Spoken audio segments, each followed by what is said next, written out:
পশ্চিমবঙ্গের চাকরি প্রার্থীদের জন্য একেবারে শেষ মুহূর্তের গুরুত্বপূর্ণ আপডেট। কলকাতার ব্যারাকপুরে নিয়োগের সুযোগ এসেছে। সবচেয়ে গুরুত্বপূর্ণ বিষয় হলো এখানে নিয়োগ হবে ওয়াক ইন ইন্টারভিউ এর মাধ্যমে, আর আবেদনপত্র বা বায়োডেটা জমা দেওয়ার শেষ তারিখ একবারে সামনে। তাই আপনার যদি মেডিকেল ডিগ্রি থাকে তাহলে এই খবরটি একদম শেষ পর্যন্ত শুনুন। নির্বাচিত প্রার্থীর পোস্টিং হবে JC Bose general hospital, cantonment board, Barrackpore, কলকাতায়। এই পদের জন্য পারিশ্রমিক দেওয়া হবে প্রতিদিন ৩,০০০ টাকা। তবে এটি মাসিক বেতন নয়। বিজ্ঞপ্তি অনুযায়ী নির্বাচিত প্রার্থীকে সপ্তাহে 2 দিন সকালবেলার ওপিডি চলাকালীন কাজ করতে হবে এবং প্রতিদিনের জন্য ৩,০০০ টাকা করে পারিশ্রমিক দেওয়া হবে, অর্থাৎ কাজের ধরন অনুযায়ী পারিশ্রমিক হিসাব করা হবে। পোস্টের নাম রেডিওলজিস্ট। নিয়োগটি হবে পিওরলি কন্ট্রাকচুয়াল বেসিসে। এই পদে আবেদন করার জন্য প্রার্থীর স্বীকৃত ইউনিভার্সিটি অর ইনস্টিটিউশন থেকে MBBS ডিগ্রি থাকতে হবে। MCI রেকগনাইজড ইনস্টিটিউশন থেকে রেডিওলজিতে post graduate degree or diploma or DNB থাকতে হবে।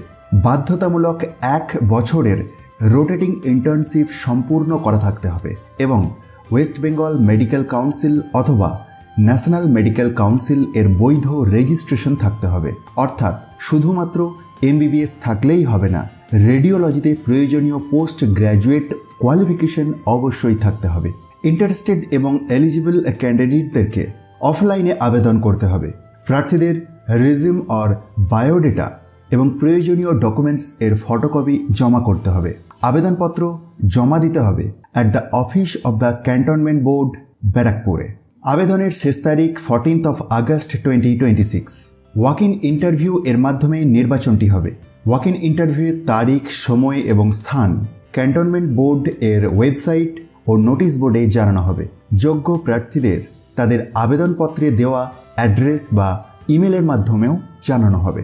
বয়সসীমা প্রসঙ্গে জানিয়ে রাখি, এই বিজ্ঞপ্তিতে কোনো নির্দিষ্ট সর্বোচ্চ বা ন্যূনতম বয়সসীমা উল্লেখ করা হয়নি।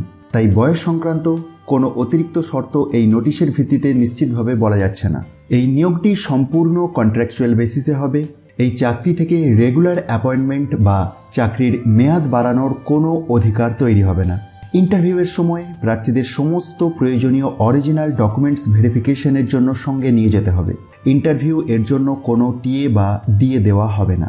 এছাড়াও ক্যান্টনমেন্ট বোর্ড ব্যারাকপুর প্রয়োজন অনুযায়ী ইন্টারভিউ স্থগিত বা বাতিল করতে পারে এবং পদের সংখ্যা পরিবর্তন করার অধিকারও সংরক্ষণ করে।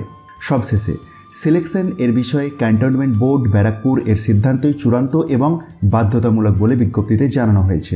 তাই পশ্চিমবঙ্গের যেসব চাকরি প্রার্থী রেডিওলজিতে প্রয়োজনীয় কোয়ালিফিকেশন সম্পন্ন করেছেন তাদের জন্য এটি একটি গুরুত্বপূর্ণ সুযোগ। বিশেষ করে শেষ তারিখ যেহেতু 14 আগস্ট 2026, তাই আর দেরি না করে প্রয়োজনীয় রেজুম বা বায়োডেটা এবং ডকুমেন্ট প্রস্তুত করে নির্দিষ্ট অফিসে জমা করুন। আরেকটি বিষয় অবশ্যই মনে রাখবেন, ওয়াক ইন ইন্টারভিউ এর ডেট, টাইম এবং ভেন্যু পরবর্তীতে ক্যান্টনমেন্ট বোর্ড এর ওয়েবসাইট, নোটিশ বোর্ড এবং যোগ্য প্রার্থীদের ইমেল আর পোস্ট এর মাধ্যমে জানানো হবে। তো এই ছিল আজকের গুরুত্বপূর্ণ এবং শেষ মুহূর্তের আপডেট। এই ধরনের ওয়েস্ট বেঙ্গল গভর্নমেন্ট এবং সরকারি প্রতিষ্ঠানের নতুন চাকরির খবর নিয়মিত পেতে আমাদের চ্যানেলটি সাবস্ক্রাইবের পাশাপাশি বেল আইকনটি এনেবল করে রাখতে ভুলবেন না। ধন্যবাদ।